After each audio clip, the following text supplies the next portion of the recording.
सादा सी आवाज हो जाए। जो हजरात तशरीफ फरमा है, अगर अपनी कुर्सियों की थोड़ी सी डायरेक्शन चेंज कर लें ताकि इनका दीदार करना मेरे लिए आसान हो जाए। वो कहते ना उठो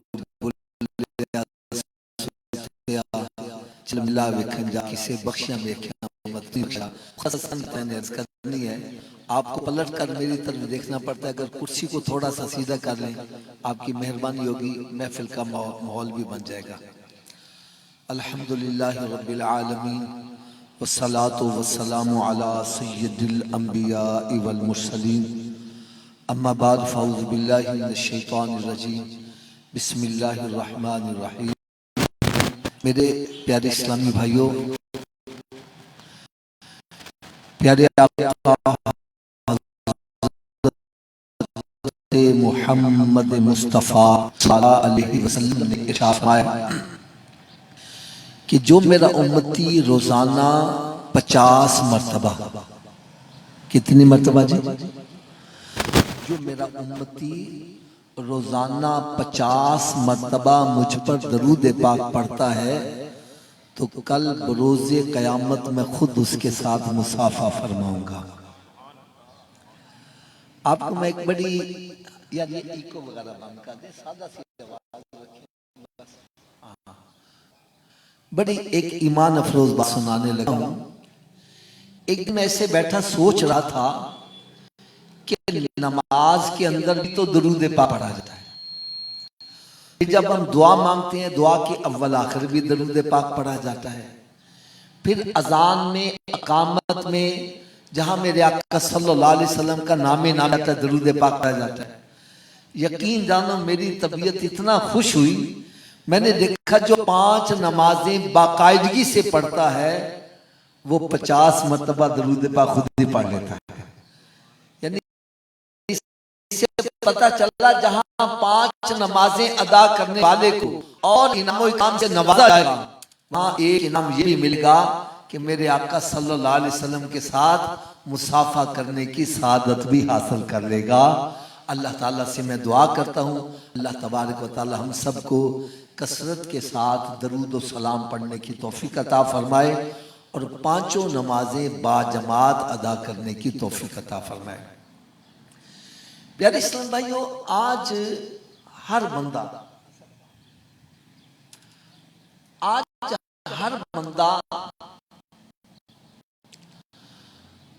दो बातों का बड़ी शिद्दत से तलबगार है। 2 बातों का, एक ये बंदा चाहता है मेरी उम्र ज्यादा हो, मेरी उम्र में बरकत हो। दूसरा ये चाहता है मेरा रिज्क वसी हो, रिज्क में बरकत हो।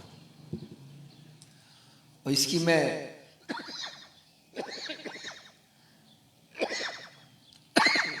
दलील ये अर्ज करूंगा। एक बंदा, अल्लाह ताला हर मुसलमान को बीमारियों से महफूज रखे, बीमार के पास जाता है, अज़ान खसका देता है, वो चाहता है मुझे मौत ना आए, मेरी जिंदगी बच जाए। ऐसे ही है ना। एक तो बंदा चाहता है मेरी उम्र लंबी हो, उम्र में बरकत हो। दूसरा चाहता है मेरे रिज्क में बरकत हो। और रिज्क के लिए मैं आप हज़रात को सीधी सी बात बतलाता हूँ, हमारी 24 घंटे यही फिक्र है मेरा रिज्क ज्यादा हो जाए। इसके लिए कारोबार कर रहा है, मुलाजमतें कर रहा है, पार्ट टाइम जॉब कर रहा है, ओवर टाइम लगा रहा है। हर बंदा कोशिश इन 2 चीजों की शिद्दत से करता है। ऐसे ही है ना। करोड़ों दरूद, करोड़ों सलाम उस प्यारे आका सल्लल्लाहु अलैहि वसल्लम पर। मेरे आका सल्लल्लाहु अलैहि वसल्लम ने पहले ही नुस्खा इरशाद फरमा दिया, फरमाया जो बंदा चाहता है उसके रिज्क में बरकत हो, उसकी उम्र में बरकत हो, उसको चाहिए कि वो सिला रहमी किया करे।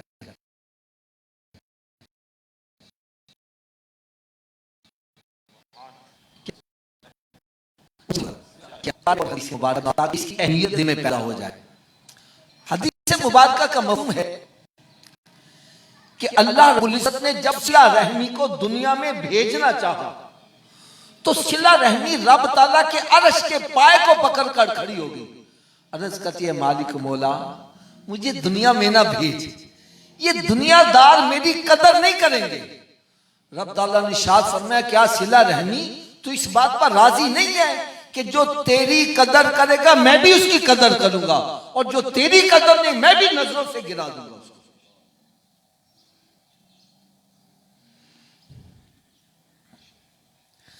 अब सवाल ये पैदा होता है कि सिला रहमी है क्या चीज? सिला रहमी है खूनी रिश्तों को आपस में मिलाना, इसको कहते हैं सिला रहमी। और खूनी रिश्तों को जुदा करना इसको बोलते हैं कता रहमी।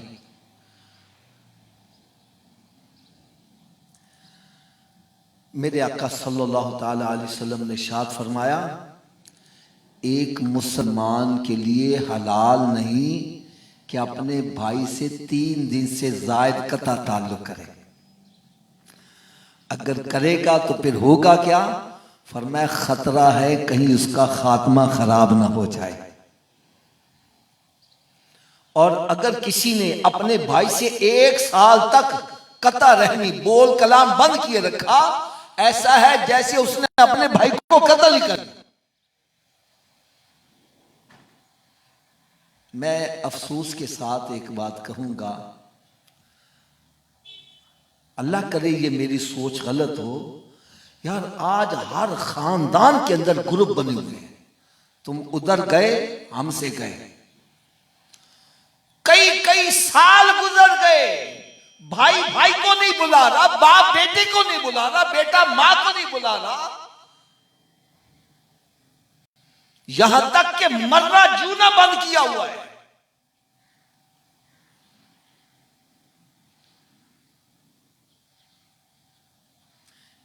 एक बंदे के 4 भाई, कितने जी?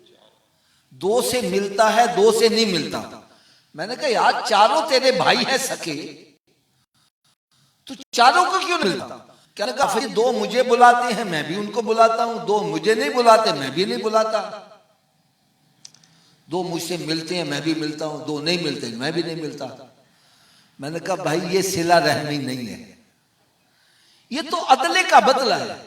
हजरत साहब से मैं सलाम करूं ये भी मुझे सलाम करेंगे, मैं इनकी शादी गमी में आना शुरू ये भी आना शुरू कर देंगे। ये है अदले का बदला। अरे सिला रहमी ये है तेरा भाई तुझे तोड़ना चाहता है, फिर भी तू कहे ना भाई तू मेरा मां जाया है, मैं तुझे कैसे छोड़ दूं, मैंने तुझे नहीं छोड़ना।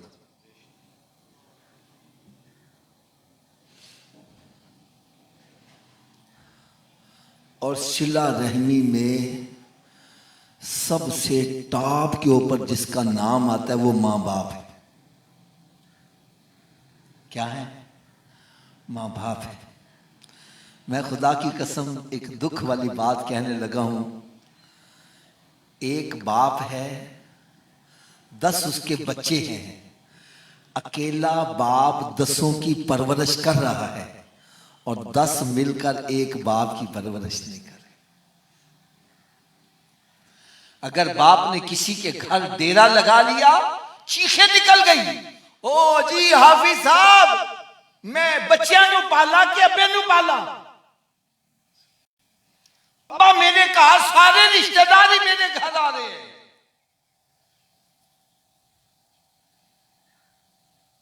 और अगर किसी ने कह दिया यार अब्बा तेरे कोल हुंदा वे जरा कपड़े चंगे पवा के और तू ले जा, फिर हाय हाय हाय हाय।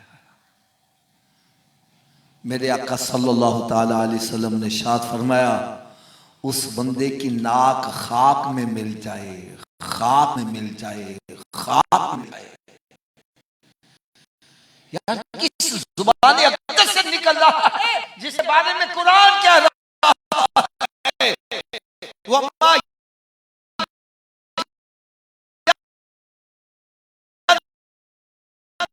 को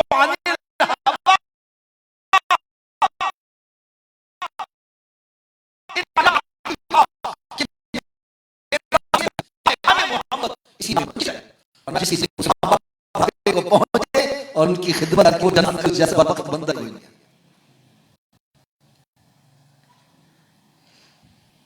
मैं आपको छोटी सी मिसाल देने लगा हूं, छोटी सी मिसाल। उस समय हमारे फैसल भाई जब इस कॉलोनी में आए, यहां पर जमीन हजारों रुपए के हिसाब से मरला मिल रही थी, यूं समझे 1000 रुपए मरला मिल रही थी। इनके पास पैसे भी थे और लोग आके इनकी मिन्नतें कर रहे थे, दिला लो और पैसे हमें जाके ठहर के देना। इन्होंने सोचा यार ये वीरान जगह है, कौन यहां आएगा, छोड़ो, नहीं लेते, नहीं। अब वही जगह करोड़ों रुपए की हो गई। अब ये हाथ मल रहे हैं, ओए हाफिज साहब, मेरे हाथ में गोल्डन चांस आया था, पैसे भी थे, लोग मिन्नतें भी कर रहे थे, लेकिन मैंने नहीं ली। अगर मैंने ले ली होती तो आज मैं भी करोड़पति बना होता। इससे पता चला कि गोल्डन चांस जिंदगी में रोज, थोड़ा सा ऊंची आवाज से बोलो, गोल्डन चांस बंदे की जिंदगी में रोज रोज नहीं आता। अरे ये समझ लो, जिसकी जिंदगी में उसके वालिदैन बुढ़ापे को पहुंच गए, अब औलाद के लिए गोल्डन चांस है, इनकी खिदमत करे, सीधा जन्नत में चला जाए।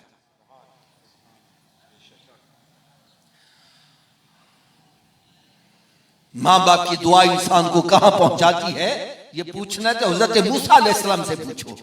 अल्लाह के नबी भी है, रसूल भी है, कलीमुल्लाह भी है। अर्ज करते या अल्लाह, मुझ जन्नत में मेरा पड़ोसी कौन होगा? फरमाया फला जगह कसाब है, वो जन्नत में तेरा पड़ोसी होगा। बड़ा रश्क आया कि ये बंदा पता नहीं तकवे परहेजगारी के कितने बुलंद मकाम पर पहुंचा होगा, जाके देखना चाहिए। उसकी दुकान पे चले गए, सुबह सुबह सारा दिन बैठे रहे, कोई चंगा काम नहीं किया। छुट्टी करके जब घर जाने लगा, सोचा चलो रास्ते में हो सकता, देखा रास्ते में कोई अच्छा काम नहीं। जब घर में दाखिल हुआ तो सोचा चलो देखिए घर में क्या कर रहा है। घर में क्या देखा, इसके वालिदैन बूढ़े हैं, माजूर हैं। इसने जाकर उनके मुंह हाथ धुलाए हैं, और माँ खाना चबा भी नहीं सकती थी, इसने खाना पका के अपने मुंह में लुकमा नरम किया है, चबाया है, और फिर माँ के मुंह में वो लुकमा डाला। जब लुकमा हलक से नीचे उतरा तो माँ कहती है, पुत्रा जा, तुझे अल्लाह ताला जन्नत में मूसा अलैहिस्सलाम का पड़ोसी बनाए।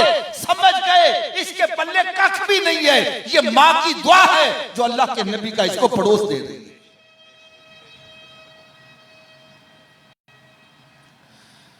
मेरी बात का बुरा ना मनाना, आज हम माँ बाप से दुआएं लेने की जगह दुआएं ले रहे हैं।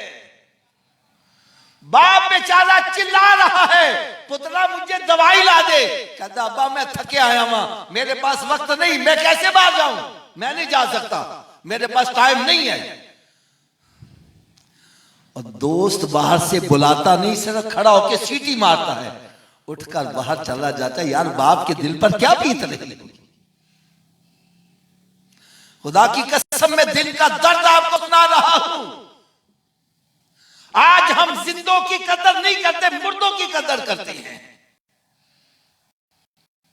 बाप जिंदा उसको रोटी नहीं खिला रहा, मुझे ज्यादा सदिया पका दो। मेरा अब्बा 12 खाने बड़े पसंद है, 12 पूरे करने में।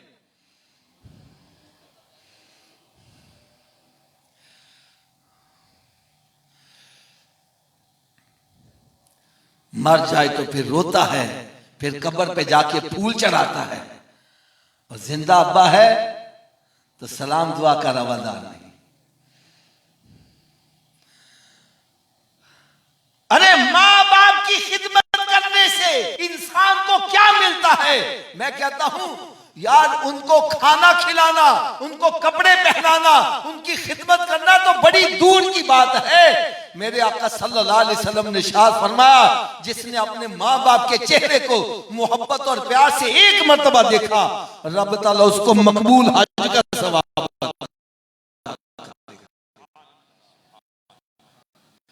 हज़रत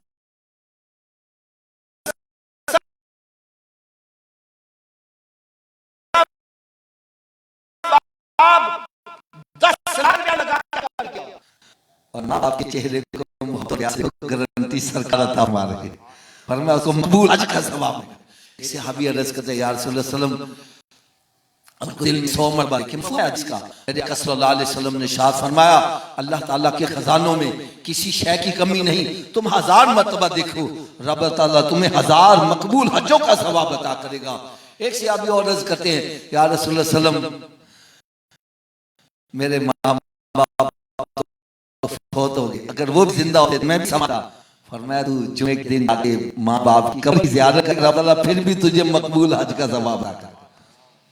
वो बंदे जो कहते हैं कब्रों से क्या मिलता है, अरे माँ बाप गुनाहगार है, स्याकार है, लेकिन तू उनकी कब्र की ज़ियारत करेगा रब ताला तुझे मकबूल हज का सवाब अता करेगा। तो अल्लाह के वली की कब्र की ज़ियारत करने से कितना सवाब मिलता होगा।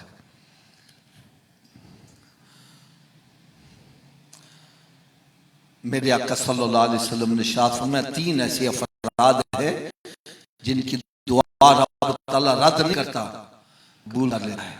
नंबर 1 माँ बाप की दुआ औलाद में रद्द नहीं की जाती। नंबर 2 मजलूम की बद्दुआ जालिम रद्द नहीं। नंबर 3 मुसाफिर की दुआ मुकीम के हक में रद्द नहीं की जाती।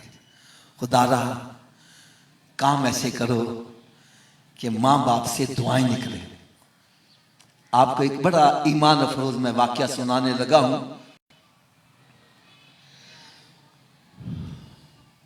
एक अल्लाह का नेक बंदा, इस पर जब कोई परेशानी आ जाती, मुसीबत आ जाती, वो देखता है ये मुसीबत इस लेवल की, अगर वो समझ मामूली है कहता ठीक है मैं फेस कर लूंगा, मुकाबला कर लूंगा। बोलता कि ये मेरे से भारी है, मैं इसका मुकाबला नहीं कर सकता। वो अपने पीर साहब के पास चला गया, उनसे जाकर दुआ कराता, अल्लाह ताला आसानी पैदा फरमा देता। लेकिन पीर साहब तक पहुंचना बड़ा मुश्किल था। 2-3 दिन जाने में, 2-3 दिन आने में, रास्ता पुरखतर। एक दिन पीर साहब ने कहा बेटा आज मैं तुझे एक ऐसा नुस्खा ना बतलाऊं, तुझे मेरे पास आना में पड़े थे, घर बैठे मसले हल हो जाएंगे। ये नुस्खा सिर्फ उस मुरीद के लिए नहीं, आप सब के लिए है, सब ये नुस्खा सुनो। फरमाया मैं तुझे ऐसा नुस्खा ना बतलाऊं, तुझे मेरे पास आना ही ना पड़े, तेरे घर बैठे ही मसले हल हो जाया करे। कहने लगा पीर साहब अगर ये करम नवाजी कर दो तो मेरे ऊपर बहुत बड़ा एहसान होगा। तो पीर साहब का नुस्खा सुनो। फरमाया आज के बाद किसी से दुआएं करवाने की बजाय दुआएं लिया करो। दुआ कराने और दुआ लेने में बड़ा फर्क है। एक तो ये ना कि मैं कहता हूं अब्बा जी मेरे लिए दुआ करना, अम्मी मेरे वास्ते दुआ करना, भाई साहब मेरे लिए दुआ करना और बुजुर्गों मेरे लिए दुआ करना, ये है दुआएं करवाना। और एक ये है कि मैं माँ बाप की खिदमत ही इतनी करूं, अवाम की खिदमत ही इतनी करूं, मुझे कहना ही ना पड़े, उनके दिल से दुआ निकले, जा अल्लाह तेरा भला करे। बस समझ जाओ जो दिल से दुआ निकलती है वो असर रखती है। तो अपने माँ बाप से दुआएं लो, दुनिया भी समझ जाएगी, आखिरत भी समझ जाएगी। इससे और मैं आगे क्या कहूँ, मेरे आका सल्लल्लाहु अलैहि वसल्लम ने इरशाद आया तुम्हारे माँ बाप ही तुम्हारे लिए जन्नत हैं, तुम्हारे माँ बाप ही तुम्हारे लिए जहन्नम है। ये राजी हो गए तो रब राजी तो जन्नत है, और ये नाराज हो गए तो रब नाराज तो जहन्नम है। भाई देखो महफिल में आने का मकसद ये ना बनाया करो आए लंगर खादा तो मुच्छा उतार देंगे औ गए, जैसे ही आए वैसे उठकर चले गए। नहीं भाई अगर तो मैंने जो भी बयान किया है गलत है, आप मेरी झोली में डाल दो, आपने गलत नहीं है, मैं माजरत सबसे के सामने माजरत कर लूंगा। लेकिन अगर मेरी बात सच्ची है तो मेरा फिर एक रिक्वेस्ट है, जिनके माँ बाप जिंदा हैं अगर वो नाराज हैं तो उनके जाके पांव पकड़ लो, रोना शुरू कर दो, उनके साथ तकरार मत करो, उनको मत जतलाओ कि तुम गलत हो।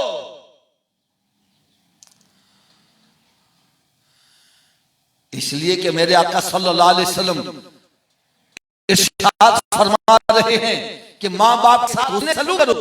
अभी खड़े हो गए या रसूल सल्लल्लाहु अलैहि वसल्लम अगर बाप जुल्म करे तो फिर औलाद को क्या करना चाहिए? जुल्म से क्या मुराद होती है? और जी अब्बा इको नू सब कुछ दे जा रहे, सानू पूछना ही नहीं, यही होता है ना। या रसूलुल्लाह सल्लल्लाहु अलैहि वसल्लम, अगर बाप जुल्म करे तो औलाद को क्या करना चाहिए? मेरे आका सल्लल्लाहु अलैहि वसल्लम ने शाद फरमाया, तेरा बाप जुल्म करे, जुल्म करे, जुल्म करे, अरे फिर भी तेरा बाप ही है, तुझे उसके साथ अच्छा सलूक ही करना है। तुझे इजाजत नहीं कि बाप के गिरेबान से पकड़, तुझे इजाजत नहीं कि माँ बाप को धक्के दे के बाहर निकाल। कुरान तो कहता है उफ़ वला तनहरुमा वकुल लहुमा कौलन करीमा, अरे उनके सामने तू उफ़ भी नहीं कर सकता, तुझे उफ़ करने की भी इजाजत नहीं है, चे जाए कि उनको बुरा भला कहना। माँ बाप के साथ बहस मुबाहिसा मत करो, ये मत सोचो अब्बा तू ऐ कीता मैं कीता ते इंज हो गया। अरे हम तो माँ बाप की एक रात का भी हक नहीं अदा कर सकते। पैदा करने वाली जात रब है, लेकिन अगर कोई वसीला बनता है तो माँ बाप ही बनता है। ये माँ बाप की वजह से ही हम दुनिया में आए। आज हमें जो सलूट बजर माँ बाप की वजह से, ये ना होते तो हम कहां से आते? एक तो मेरी गुजारिश है, जिनके माँ बाप जिंदा हैं, अगर अल्लाह ना करे वो नाराज हैं, तो जाके उनके पांव पकड़ो, रोना शुरू कर दो, छोड़ो ना। और खुदा की कसम ये मेरी बात ये नशीन कर लो, जो आपको माँ बाप के कदम पकड़ के सुकून मिलेगा, दुनिया किसी तख्ते में आपको वह सुकून नहीं मिल सकता। और अगर किसी खानदान में बहन भाई नाराज हैं तो उनसे सुलह करो यार। इससे और अगली बात क्या कहूं, मेरे आका सल्लल्लाहु अलैहि वसल्लम ने शाफ़र में कता रहमी करने वाला, खूनी रिश्तों को तोड़ने वाला जन्नत में दाखिल नहीं होगा। आज भाई बहन को नहीं बुला रहा, भाई आओ हम सुलह कर रहे हैं, लेकिन हो सकता है सुलह के लिए दिल आमादा ना हो। क्यों आमादा नहीं होता?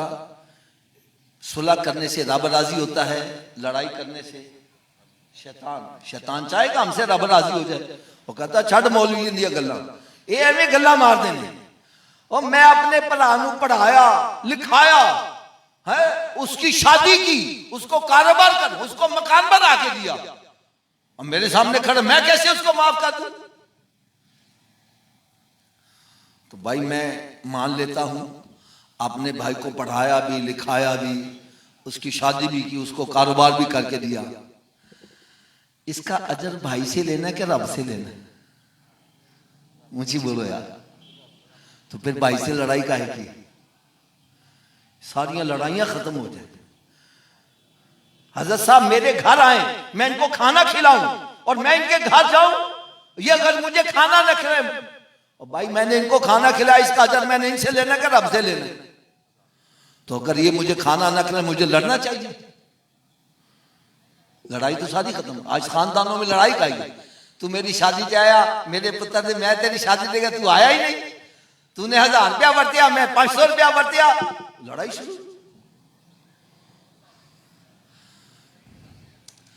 चलो अगर आप हज़रात को मेरी ये बात नहीं वारे खा रही तो एक और सौदेबाजी कर लेते हैं। क्या आपको ये पसंद है कि सौदा कर लो कि मेरे आका सल्लल्लाहु अलैहि वसल्लम ने इरशाद फरमाया, जो सुलह में पहल करेगा जन्नत में भी पहले ही जाएगा। एक बंदा कहता है अब्बा जी मेरे भरा ने मैंने बड़ा जलील किया, बड़ा ज्यादतियां किया, खानदान से बड़ा गंदियां किया, मैं कि मैं माफ कर दें। आओ इसके लिए भी हदीस पाक सुन लो। मेरे आका सल्लल्लाहु ताला अलैहि वसल्लम की बारगाह बेकसपना में एक सहाबी जो किसी के गुलाम थे हाजिर हुए, या रसूलुल्लाह सल्लल्लाहु मेरा मालिक मुझे मारता बड़ा है। सरकार सल्लल्लाहु अलैहि वसल्लम ने उसके मालिक को बुला लिया, भाई इसको मारता क्यों है तू? अर्ज़ करने लगे यार ये गलतियां बढ़ियां करता है। क्या करता है? फरमाया अगर गलतियां करता है इसको माफ कर दिया कर। आगे से अर्ज़ करता है यार रसूल मैं दिन में 1 मरतबा माफ करूं, 2 मरतबा माफ करूं, 3 मरतबा माफ करूं, ये गलतियां ही बढ़िया करता है, मैं इसको रोज कितनी मरतबा माफ करूं? फरमाया जितनी मरतबा तेरा मालिक तुझे माफ करता है। यार ईमानदारी से बतलाओ, रब ताला अगर हमारी गलतियों पर हमें पकड़ शुरू कर दे, हम एक सांस भी ले सकते हैं, एक कदम भी चल सकते हैं। रब ताला हमें कदम कदम पर माफ करो, और हम बंदे को माफ करने के लिए तैयार नहीं। आओ एक बड़ा प्यारा नुस्खा बतलाऊं। फरमाया बंदे तू मेरे बंदे को माफ कर दे, कयामत के रोज़ मैं तुझे माफ कर दूंगा। यार क्या को माफ कर दे, इसके सदके अल्लाह ताला में कयामत के रोज़ माफ फरमाए। ये सौदा महंगा नहीं है। आओ दिलों को साफ करो। आज हमारे दिलों के अंदर नफरतें कदूरतें, तू मेरी दाढ़ थली एक दफा आ ऐसे ही फिर देख मैं तन छाड़ना वाली। आज हमारे दिलों में नफरतें फैल रही हैं। खुदारा हमारा इस्लाम हमें सलामती सिखाता है, हमारा इस्लाम अमन का पैगाम देता है, हमारा इस्लाम हमारे दिलों को खुदा के नूर से रोशन करने वाला है। आज हम रोशनी के बजाय तारीखियां अंदर डाल रहे हैं, नफरतें डाल रहे हैं। तो माँ बाप जिंदा है तो इनको राजी कर लो, अगर फौत हो गए तो भाई इनके लिए सबसे बेहतरीन तरीका क्या है। ये पता नहीं मेरी बात आपको पसंद आए कि ना आए। देखो भाई ये हमारे बुजुर्ग जो हैं इन्होंने अपने वालिद साहब के इस साले सवाब के लिए ये महफिल का एहतमाम किया है, ऐसा ही है ना जी। मैं इसके हक में हूँ। साता चेहलम कुल बरसी ये जितनी भी महफिल है इस साले से, मैं सब के हक में हूँ। लेकिन अगर कोई मेरे दिल से पूछे तो मैं ये कहूँगा भाई असल इसाले सवाब ये है कि हम सारे नमाजी बन जाए। क्या बन जाए? थोड़ा सा ऊंची आवाज से बोलो। देखो भाई ये चाहे लाखों रुपया खर्च करें, आखिर में क्या करेंगे? दुआई करेंगे ना। और अगर हम सारे नमाजी बन जाए, हर बंदा रोजाना 5 मरतबा रब ताला की बारगाह में हाजिर होकर अर्ज करेगा रब्बना फ़िरली। हाय हाय हाय। मैं कहता हूँ आपके इस पूरे वाल्टन के अंदर जो सबसे बड़ा कंजूस आदमी है उसके दरवाजे पर 5 मरतबा जाके सदा लगाओ, उसको भी कुछ ना कुछ देना पड़ जाएगा। अरे जो अरहम राहिमीन की बारगाह में 5 मरतबा हाजिर होके बार बार तकरार कर रहा है रब्बना फ़िरली वलिवालिदैया, रब्बना फ़िरली वलिवालिदैया, मैं कहता हूँ रब ताला उसके माँ बाप की कब्र को जन्नत के बागों में बाग क्यों नहीं बनाएगा। अगर चाहते हो हमारी भी बख्शिश हो जाए, हमारे माँ बाप की भी बख्शिश हो और सरकार के सारे उम्मतियों की बख्शिश हो जाए, तो नमाज के अंदर जो हम दुआ करते हैं रब्बना फ़िरली, या अल्लाह सबसे पहले मुझे बात, फिर वली वालिदैया, फिर वलिल मोमिनीना यौम, सबके लिए हम बख्शिश की दुआ करते हैं। तो मेरी आप सबसे दुआ है, इल्तिजा है कि हमें नमाज की पाबंदी करनी चाहिए। और मेरे आका सल्लल्लाहु अलैहि वसल्लम ने इरशाद फरमाया क़यामत के रोज मुसलमान से सबसे पहला सवाल कौन सा होगा? इतनी आवाज से बोले जिनको नहीं पता उनको भी पता चले। कौन सा होगा? नमाज का होगा। मैं हाथ बांधकर अर्ज करूंगा क्या हमारा पहला सवाल दुरुस्त है? हर बंदा अपने अपने गिरेबान में जाए, क्या मेरा पहला सवाल दुरुस्त है? अगर पहले सवाल में ही अल्लाह ना करे फंस के अगले सवालों का क्या बनेगा? जो पढ़े लिखे अफराद बैठे मेरी बात समझे, जब हम एग्जामिनेशन हॉल में बैठते हैं पहला सवाल सही हो जाए, अगले मुश्किल भी हो तो आसान हो, अगर पहले में अटक जाए अगले आते भी हो तो भूल जाता है। तो भाई मैं गैस लगवाऊं, आप बेशक तैयारी ना करो। आप कहोगे हाफिज आपने तुक्का लगाया, पता नहीं आंदा भी या कि नहीं आंदा, लेकिन मेरे आका का फरमान गलत है। मुझे बोलो यार। तो जब सरकार सल्लल्लाहु अलैहि वसल्लम ने फरमाया पहला सवाल ही नमाज का होगा, फिर हमें नमाजी बनना चाहिए कि नहीं बनना चाहिए? अगर नमाजी बनना चाहते हो नुस्खा मैं बतला दूं, सारे नमाजी बन जाओगे, पक्के नमाजी बन जाओगे। वो नुस्खा क्या है? अगर ये वजूद नमाज ना पढ़े, क्या मैंने कहा जी? अगर ये वजूद, तो इस वजूद को रब का रिज़्क ना खिलाओ, ना रोटी खिलाओ ना पानी पिलाओ। बात भी मैं सच्ची कर रहा हूं। जो वजूद रब ताला के आगे नहीं झुकता, क्या वो इस काबिल है कि इसको रब का रिज़्क खिलाया जाए? रोटी सामने रखी अपने मुंह में तो नहीं जाएगी। रोटी मांगे बोलो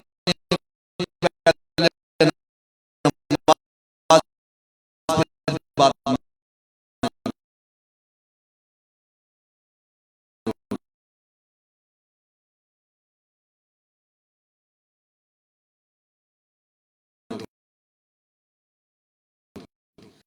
तो क्या ख्याल नहीं करना जितनी देर नमाज फर्ज पढ़ लो, पहले नमाज नाश्ता। एक बंदा करना सोच रहा देर हो जाए, मैं कहा ना पढ़ने से बेहतर है पढ़ लो। सुबह उठ के मुँह तो धोते ही हो ना, तो वुजू कर लो, 2 सुन्नत 2 फर्ज पढ़ लो, फजर की पढ़ लोगे, बाकी पढ़नी आसान। फजर के राजा शैतान का अच्छा कल तो शुरू करेंगे ना, कल आवे थे ना नमाज पढ़ पढ़। लिहाजा थोड़ा सा ऊंची आवाज से बोल, उतनी देर तक नाश्ता नहीं करना जितनी देर नमाज़े फजर नहीं पढ़ेंगे, और उतने तक कोई अखबार नहीं पढ़ना जितनी कुरान की तिलावत नहीं करेंगे। आज हमारे गांव में कई महीने कुरान नहीं खोला जा, कई ऐसे घर स्यू का कीड़ा कुरान को शहीद कर रहा है, इतना वक्त नहीं खोल के हवा लगा दे, तेरे घर में बरकत कैसी हो जाए। मेरे आका सल्लल्लाहु अलैहि वसल्लम ने शासन में अपने घरों को कब्रिस्तान मत बनाओ, अपने घरों को वीरान मत करो।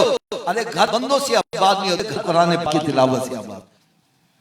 रात की डोजिया उतनी देर तक सोना नहीं जितनी देर 5 नमाजें पूरी ना कर लो। मेरे ना बयानात यूट्यूब पे फेसबुक पे आते रहते हैं, आप मेरा नाम लिखें ना, हाफिज हफीजुर रहमान कादिर रिजवी, तो बेशुमार बयानात की लिस्ट में आएगी।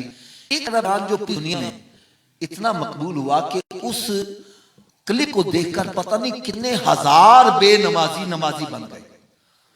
वो क्लिप का टाइटल मैंने रखा था मेहमान की 3 किस्में। पहली किस्म मेहमान आ जाए, हम कहते हैं जाए ना, और जल्दी बैठ जाओ, रोटी खा के जाना, चाय पी के जाना। दूसरी किस्म आ जाए, हम कहते जल्दी निकले, अच्छा यार कोई जरूरी गाले फोन ते कर निकलो फटाफट। तीसरी किस्म का मेहमान मेरे घर में, मैं कहता हूं वो आए। मेहमान की 3 किस्में हैं। पहली किस्म आज कहते जाए, दूसरी किस्म आज कहते, तीसरी किस्म क्या मेरे आगे बढ़ गई। अब हाथ बांध एक बात कहने लगा हूं, बस किसका घर है, ऊंची बोलो। तो हम अल्लाह के घर में मेहमानों की कौन सी किस्म है?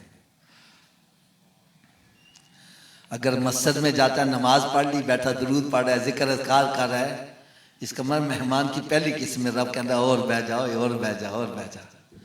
और अगर मस्जिद में गया है, जल्दी जल्दी ठोंगे मार के वो भाग के गया है, समझ जाओ मेहमानों की दूसरी किस्म। अपनी शर्म में घर ज्यादा रहते, और जो मस्जिद में आता ही नहीं, वो अपनी किस्मत पर आंसू बहाए कि वो अल्लाह ताला की नजरों से इस कदर गिर गया है, अल्लाह ताला उसको अपने घर में दाखिल करना पसंद ही नहीं करता।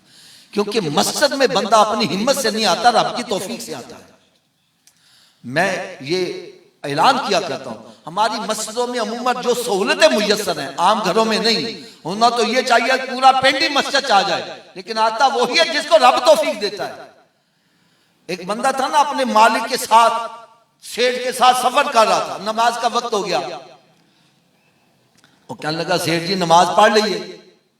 वो कहने लगा यार मस्जिद आई तो पढ़ लीजिए। चलते चलते मस्जिद आ गई, सेठ बाहर खड़ा हो गया, कहना जा जाके नमाज पढ़े। अंदर जाके नमाज पढ़ने लगा, सुरूर आया, कोई लेट हो गया, ये बाहर खड़ा परेशान हो गया। तो बाहर से आवाज क्या दे, ओए ओए तू बाहर क्यों नहीं आता है? ओ तेन अंदर किन्ने फाड़ लिया वे, केड़ा तन बाहर नहीं आन देता? कहना जेड़ा तन अंदर नहीं आन दे रहा, मैंने बाहर नहीं आन दे रहा। अल्लाह ताला से मैं दुआ करता हूँ, अल्लाह ताला हम सबको 5 वक्त का नमाजी बनाए। मेरे आका सल्लल्लाहु अलैहि वसल्लम ने इरशाद फरमाया, मेरे सहाबा जब जन्नत के बागों में जाया करो तो जन्नत के फल भी खाया करो। अर्ज़ करने यार जन्नत में तो बंदा जाएगा, क़यामत के बाद हिसाब किताब होगा। फरमाया मस्जिदें जन्नत के बागात हैं और यहाँ के फल हैं सुबहान अल्लाह, अल्हम्दुलिल्लाह, अल्लाहु अकबर। यानी मस्जिद में जाकर दुनियावी गुफ्तगू ना करो, अल्लाह का जिक्र करोगे, ये जन्नत के फल खाने के मुतरादिफ है। अल्लाह ताला से मैं दुआ करता हूँ, अल्लाह ताला मेरी और आप सबकी हाजिरी को मंजूर